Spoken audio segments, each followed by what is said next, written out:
안녕하세요. 청강만화역사박물관이 보내드리는 랜선 투어 시리즈. 저는 청강문화산업대학교 만화 콘텐츠 스쿨의 양혜림입니다. 오늘은 청강만화역사박물관에서 자랑하는 잡지 컬렉션을 주로 살펴볼 예정인데요. 잡지에 대한 추억이 굉장히 많은 분들도 있고, 잡지? 그건 구시대의 유물 아닌가 하고 생각하시는 분들도 계실 거예요. 재미있는 이야기가 될 거라고 생각하는데 제 파트너를 또 특별한 작가분을 한 분 모셨습니다. 가서 소개드리도록 할게요. 안녕하세요, 작가님. 안녕하세요. 오늘의 게스트 저희 청강 만화 콘텐츠 스쿨의 교수님이시기도 한 양세준 작가님이십니다.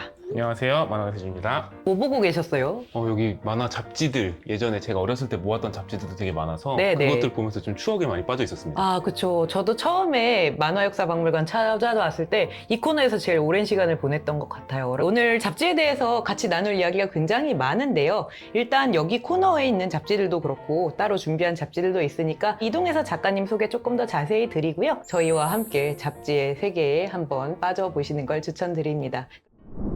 방금 소개드렸다시피 양세준 작가님은 청강문화산업대학교 만화콘텐츠 스쿨의 교수로도 재직 중이신데요. 작가로서 훨씬 유명하실 거라고 생각합니다. 작가님께 자기소개 잠깐 부탁드리도록 하겠습니다. 네, 안녕하세요. 지금 청강대에서 교수로 일하고 있고요. 그리고 작가로도 활동을 하고 있는데요. 올해 이제 네이버 웹툰에서 보스리턴이라는 작품을 완결을 했고, 데뷔는 2007년도였어요. 2007년도에 농구 웹툰 더 흡수로 데뷔를 해서 일본 쪽에서 또 출판 만화 활동을 좀 하다가, 그리고 나서 2015년부터는 서부기 저승사자를 시작으로 10년 동안 네이버 웹툰에서만 활동을 하고 있습니다. 2007년이면 굉장히 초기부터 웹툰을 하셨던 셈이고요. 일본에서는 출판 만화를 하셨기 때문에 굉장히 다양한 형태로 만화를 하신 분이신데요. 이런 분의 유년 시절은 어땠을까 조금 생각을 하게 됩니다. 제가 다른 인터뷰에서 봤는데 작가님은 어렸을 때부터 만화의 길을 계속 생각을 하셨다고. 저는 초등학교 한 저학년 정도였던 것 같아요. 초등학교 네네. 한 3학년, 2학년 정도부터 장래희망 얘기할 땐 항상 만화가라고 이야기를 했던 것 같습니다. 오, 기억하는 제일 최초의 만화가 혹시 무엇인가요? 기억하는 최초의 만화는 아마도 학습 만화였던 것 같아요. 따개비 한문수거라든지 저 너무 좋아했어요. 네, 속담 같은 거를 가르쳐주는 책이라든지 만화 책들이 있었어요. 네네. 그런 책들은 아이를 키우고 계시거나 아니면 어린 시절을 기억하시는 분들도 많이 공감하실 텐데, 아빠나 엄마 따라서 서점을 가면 공부한다라는 명목으로 이거 사주면 안 돼 라고 할 수 있었던 이제 마지노선이 네. 학습 만화였던 시절이 있어요. 그렇군요. 그래서 학습 만화를 통해서 만화에 처음 입문하지 않았나라는 생각이 드네요. 요즘의 마법천자문에 해당하는 그 당시의 베스트셀러가 아니었나 싶은데요. 그렇다면 제일 처음 기억에 남는 만화 잡지는 혹시 무엇이었을까요? 물론 보물섬이라는 잡지가 워낙에 전설의 잡지였었잖아요. 그렇습니다. 그런데 보물섬이 한창 나오던 시절에는 네네. 제가 한글을 못 읽었어요. 저런, 여기서 또 세대차가 느껴지는군요. 지금 아이들은 막 4살 때 한글을 배우고, 아, 맞아요. 저희 때만 해도 한글 학교 가서 배우는 거지라고 암만. 생각하는 집이 많았거든요. 그렇죠. 그래서 초등학교 1학년 혹은 그 직전 정도에 한글을 읽을 수 있게 됐던 것 같아요. 맞아요. IQ 점프라는 잡지가 네. 나왔었잖아요. 1980년대 후반인데 그 잡지에 너무 흥미가 많았지만 한글을 읽을 수가 없었어요. 아, 저런. 그런데 흥미는 왜 있었냐면, 동네에 아는 형네 집에 가면 있었거든요. 네네. 그래서 이건 뭐지 싶은데 음. 이제 저는 읽을 수 없는 아, 무언가여서 네. 어쩌면 한글을 배우고 싶다라는 생각을 하는데 IQ 점프가 영향을 미쳤을 수도 있겠다 라는 네. 생각이 들기도 합니다. 그리고 직접 사서 나 이제 읽을 수 있어 했던 오. 잡지는 1991년 말에 나왔었던 소년 챔프, 지금은 코믹 챔프로 이름이 바뀌었죠. 그렇죠. 소년 챔프 창간호가 나왔을 때 그 네. 잡지를 사서 봤던 게 제가 돈 주고 사서 봤던 첫 잡지였던 것 같아요. 아유, 훌륭한 어린이였네요. 네, 만화가 지망생으로서 어렸을 때부터 굉장히 싹수가 파릇파릇하셨던 걸로. 제 기억을 또 되짚어 봤거든요. 저희 집은 그렇게 만화에 관용적인 집은 아니었던 것 같아요. 그래서 네. 집에서 볼 수 있는 거는 정말로 따개비 사자성어 정도가 한계였고, 그리고 이제 그 당시에 세벗이라는 어린이 잡지가 있었습니다. 아, 알고 계시군요. 네네. 그 잡지에서 이제 조금 만화를 봤고, 본격적으로 방금 얘기하신 보물섬이라든지 이제 챔프라든지 IQ 점프 같은 잡지를 볼 수 있었던 건 아파야 볼 수 있었습니다. 왜냐면 소아과에 있었거든요. 소아과 병원 혹은 이비인후과에 가면 잡지가 이렇게 많이 쌓여 있었어요. 저도 치과에서 봤던 것 같아요. 만화책을 계속 다음 권 해서 보다 보면 이제 양일이 어린이 들어오세요. 그럼 힝 이러면서 들어가고 네, 그랬던 기억이 나는데요. 보물섬은 제가 찾아보니까 유경재단에서 1982년에 창간한 잡지더라고요. 그러니까 굉장히 오래전에 창간된 잡지이고요. 이 잡지는 제 기억으로는 당시에 소년 만화, 소녀 만화, 뭐 여성 순정과 뭐 이런 거에 구분이 없이 그냥 한 책에 모두가 다 함께 볼 수 있는 만화들이 다 들어있었던 걸로 기억합니다. 다른 건 정확히 기억이 안 나는데요. 자세히 기억할 만큼 나이가 많진 않았기 때문에. 그런데 네, 당시 기억나는 거는 김동완 선생님의 곤충소년은 네네네. 네, 봤던 기억이 나요. 사람이 갑자기 장수풍뎅이 날개를 달고 하늘을 날았어 막 이러면서 인상 깊게 봤던 기억이 납니다. 또 조금 기억이 나는 거는 이제 같은 선생님의 그 요정 핑크라는 작품이 있었는데요. 곤충소년보다 더 이전 작품이더라고요. 말씀하실 때 네. 보물섬은 이렇게 타겟 독자층에 따라서 나뉘어 있지 않았다라는 네, 말씀을 해주셨는데 네. 같은 잡지에서 같은 작가가 그린 작품이라는 거잖아요. 네네. 그게 지금 생각하면 좀 특이한 지점이네요. 그렇죠. 세벗 같은 잡지에도 야구 만화도 있고 맞아요. 이보배 선생님의 이제 명랑 만화도 있었고 약간 순정 만화 같은 것도 있었고 그래서 그 당시까지만 하더라도 그렇게 잡지가 어떤 장르의 구분의 역할까지는 하지 않았던 게 아닐까라는 생각을 하는데 굳이 따지자면 네. 이제 타겟 연령대 정도만 잡혀 있었던 거. 아 그러네요. 아까 말씀하신 IQ 점프, 챔프. 소년 챔프 같은 잡지가 나오면서 조금 소년이 붙어 버렸잖아요. IQ 점프 작품 중에 조금 기억나는 작품이 있으세요? 엄청나게 많은데요. 네. 초등학교를 다닐 때쯤이 소년 만화 잡지뿐만이 아니라 이제 우리나라 만화책 판매에 정점이었던 시절이잖아요. 아 네. 그 당시엔 정말 히트 작가들이 많았었고 네, 100만 네. 부 클럽이라고 불릴 정도로 오. 단행본 100만 부를 판 작가들이 꽤 여러 명 있었던, 예를 들면 한국 만화가 협회장까지 하셨던 이충호 선생님 마이 러브. 그리고 음. 그 뒤에 까꿍 네, 네. 두 작품이 이제 연달아 연속 히트를 치셨던 작품들이 있었고, 진짜 사나이 네, 네. 박사나 선생님의 학원 액션물이죠. 네. 그런 작품들도 있었고, 박찬섭 선생님의 뱀프 2분의 너무 유명하죠. 1이라든지 김수용 선생님 힙합 네, 네, 같은 네. 작품들이 굉장히 유명한 작품들이었고요. 손태규 선생님의 12지 전사랑 전에 그리셨던 캡틴 서바이벌, 오수 작가님의 천재들의 합창, 그리고 빼먹을 수 없는 것이 드래곤볼이 연재되고 있었죠. 맞습니다. 사실은 80년대에 이미 한국에 해적판으로 네. 불법 번역본이 많이 나와 있는 상황이긴 맞아요. 했었는데, 정식 라이센스를 취득해서 드래곤볼을 보기 위해서 사는 사람들도 많았고, 그 당시에 이제 IQ 점프에 연재됐던 작품들을 따라 그리면서 그림체가 어느 정도 결정됐었던 것 같기도 합니다. 그렇군요. IQ 점프가 나오고 나서 이제 소년 챔프가 나왔잖아요. 네. 소년 챔프에서도 이제 뭔가 대항마로 밀만한 일본의 히트작이 하나 필요했을 텐데, 네.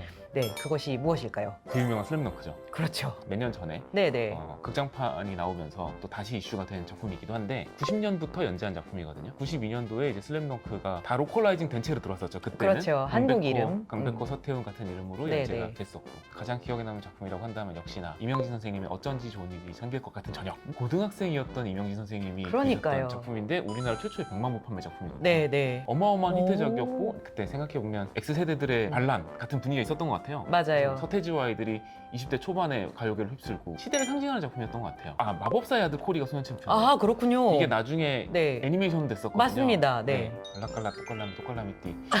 외우셨어. 그래서 처음에는 약간 슬램덩크를 보기 위해서 잡지를 샀다가 뭐야 앞에 더 재밌는 게 많네. 네. 그러면서 이제 한국 만화로 유입되는 층도 있었을 거고, 잡지가 데뷔의 문이기도 한 거네요. 고등학생이든 대학생이든 상관없이 픽업해서 연재를 하게 해주는 그런 문이었다는 생각이 드는데요. 지금 얘기한 부분들은 이제 굳이 말하자면 소년 만화에 해당하는 이 영역일 것이고요. 저희 랜선 투어 홍난지 박사님과 함께 한국 순정 만화의 계보를 다룬 적이 있어요. 거기서 조금 자세히 얘기를 했기 때문에 지금은 더 많이 얘기하진 않을 건데요. 그럼에도 불구하고 지금도 나오는 잡지 한 권이 또 없을 수 없습니다. 이 르네상스 창간호, 저희 박물관에 소장되어 있는 책을 제가 잠깐 빌려서 나왔는데요. 이 잡지를 보면요, 아까 언급되었던 작가님 성함들이 여기 막 써 있어요. 김동완 선생님이라든지 이진주 선생님, 황미나 선생님, 신일숙 선생님, 김혜린 선생님, 한승원 한국 만화 역사에서 중요한 맞습니다. 선생님들의 작품이 쫙 있고요. 그 다음에는 사실은 이게 댕기라는 잡지도 있었고, 90년대 한국 순정 만화를 사랑했던 분들이라면 다들 아는 쌍벽, 이제 윙크와 이슈도 있었고요. 잡지가 굉장히 잘 나가게 되면 형제 혹은 이제 자식 같은 존재로 분권을 하기 시작하거든요. 그래서 예를 들자면 윙크가 있었으면 윙크의 동생 잡지, 소년 챔프 같은 경우에는 영 챔프 같은 형아 잡지 네. 같은 식으로 이제 나뉘기 시작하거든요. 더 많은 만화를 다루기 위함인데 그렇게 잡지를 나눠서 조금 더 타겟을 분명하게 하게 되는데, 그래서 순정 만화 잡지도 굉장히 많아졌고요. 그리고 이제 주니어 챔프라는 조금 작은 여기부터는 조금 또 특수하다고 생각하는데, 저희가 창간호를 가지고 왔는데요. 이거는 제 방에 있던 잡지입니다. 이 주니어 챔프라는 잡지는 흔히 얘기하는 학원물이 없고요. 판타지, 액션, SF 같은 종류의 판타지와 SF를 주류로 한 장르로 나뉜 잡지라는 면에서 상당히 의미가 있었다는 생각이 듭니다. 이 잡지도 모았었거든요. 가장 기억에 남는 작품은 이태행 선생님의 타임시커즈가 여기에서 연재가 됐었어요. 좋아하시죠? 저도 좋아합니다. 네, 한국 SF 만화의 약간 저는 정점이라고 생각하는 작품이기도 네, 네. 한데, 그걸 그걸 보려고 사서 다른 작품들도 보는 잡지의 어떤 순기능이기도 한데요. 낙수 효과가 있어요. 주니어 챔프를 샀으면 적어도 이걸 버리기 전에는 여기 있는 작품을 다 보게 되거든요. 맞습니다. 이러다 보면 처음에 좀 인기가 없었던 작품이 나중에 인기를 끌게 되는 경우들도 가능했던 거죠. 웹툰에서는 사실 거의 불가능한 영역이잖아요. 아, 그렇죠. 웹툰 같은 경우에는 왜 그게 어렵다고 말씀을 하셨냐면 이 작품 굉장히 재밌어 한번 봐라고 친구가 추천을 한다고 하더라도 그 작품이 이미 350화가 쌓여있는 경우에는 상당히 진입하기가 힘들어요. 그런데 잡지 같은 경우에는 다른 작품을 보기 위해서 어떤 잡지를 사서 보다가 보니까 너무 잘생긴 캐릭터가 있어요. 아니 이 친구는 누구지? 라고 하면서 이제 그걸 보기 위해 점점 뒤로 가서 본다든지 하는 게 또 가능하거든요. 그리고 이제 단행본이라는 게 있잖아요. 잡지로 연재를 한 다음에 분량이 모이면 그걸 책 한 권으로 묶어서 냅니다. 그렇다면 상대적으로 조금 따라잡을 수 있는 게 수월해지기 때문에 그런 부분도 있고요. 보통은 출판사에서 이익을 내는 거는 잡지 자체에 대한 판매 이익보다는 이 잡지에서 연재된 작품들을 묶어서 단행본으로 냈을 때의 단행본 판매고가 훨씬 더 큰 비중을 차지하고 있고 맞아, 그래서 그쵸. 일종의 홍보 역할도 같이 하고 있다고 봐야겠죠. 그래서 전 처음에 소년점프 만화 잡지를 네. 샀던 게 중학교 때였는데요. 인쇄 질이 너무 안 좋은 거예요. 왜 이렇지? 라고 생각을 했었는데 그게 말씀하신 것처럼 잡지는 그걸 팔아서 이득을 내겠다는 목적이 아니라 작품을 소개하는 게 목적인 그렇습니다. 책이기 때문에 최대한 단가를 낮추는 걸 목표로 하고 단행본은 또 굉장히 질이 좋게 그렇죠. 출판이 되더라고요. 저는 고등학교 때 만화부였는데요. 고3이 끝나면 아르바이트를 해서 매번 나오는 소년점프, 이제 일본 슈에이샤의 잡지를 다 모으겠다라고 이제 생각을 하고 실천에 옮겼는데요. 한 권을 사고 나니까 모으고 싶지 않은 거예요. 종이질이 너무 나빠서. 실제로도 일본에서도 잡지를 모은다는 개념은 별로 없잖아요. 네네, 보고 그냥 지하철에 두고 내리거나. 맞아요. 우리나라에서 옛날에 스포츠 신문 그랬던 거죠. 맞아요, 네. 그렇기 때문에 90년대에 학교를 다녔던 만화광들에게는 네네. 저기는 꿈의 무대인가 봐 라고 하는 분위기의 잡지였었어요. 1990년대가 이제 잡지의 황금기인 만큼 동생 잡지도 생기고 언니 잡지도 생기고 하잖아요. 예를 들자면 윙크의 동생 잡지는 밍크였는데요. 이제 두 잡지 전부 굉장히 인기 있는 작품이 많이 연재됐지만 조금 저연령층을 대상으로 한 잡지가 이제 밍크였고 이제 알 수 있듯이 어느 정도 연령 구분이 생겼던 것 같고요. 소년 만화는 더 많이 분화가 되지 않았었나요? 그렇죠. 지금 그 아까 얘기했던 소년 챔프를 출간하고 있었던 대원 CI, 네. 그때는 대원 문화사라고 불렀었는데 맞습니다. 소년 챔프가 있었다면 주니어 챔프가 있고 영 챔프가 있고 또 위쪽으로는 정확하게 잡지 이름이 기억이 나진 않는데 성인 잡지가 있었어요. 네네. 다만 이제 성인 잡지 같은 경우에는 청소년보호법 때 많이 폐간되는 아픔을 겪기도 했었죠. 네. 그리고 팡팡이라고 해서 소년 챔프보다 조금 더 저연령층의 동생 잡지가 있었어요. 그래서 한현동 선생님의 신구미호가 연재됐습니다. 아, 네. 그리고 애니메이션으로도 방영됐었던 오. 부치와 북구 오, 그게 같은 거기군요. 작품이 거기 있었어요. 그래서 아. 어린이 만화들이 연재됐던 네네. 잡지였어서 굉장히 귀했던 잡지인데 정말 초등학교 저연령층, 초등학교 고연령층에서 중학생 정도 그리고 고등학생, 성인까지 이렇게 연령 그 타겟층이 성별로 나뉜 다음에 네. 그 성별 안에서 또 연령대로 다시 나뉘게 되는 식으로 네. 타겟층이 분화되면서 잡지가 많아졌던 것 같아요. 당시에는 만화를 본다라고 이야기를 하면 어떤 형태로든 잡지를 거칠 수밖에 없었던 거죠. 그러니까 만화가 지망생도 만화가가 되고 싶다면 잡지를 거쳐야 했고요. 독자도 만화를 보고 싶다면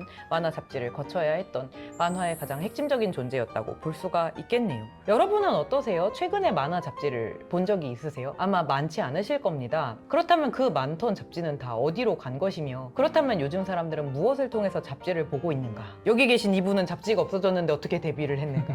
등등에 대해서 재밌는 이야기 또 나눠볼 예정이니까요. 2부에서도 계속 채널 고정해 주시고 지켜봐 주십시오. 그럼 다음 영상에서 다시 뵙겠습니다.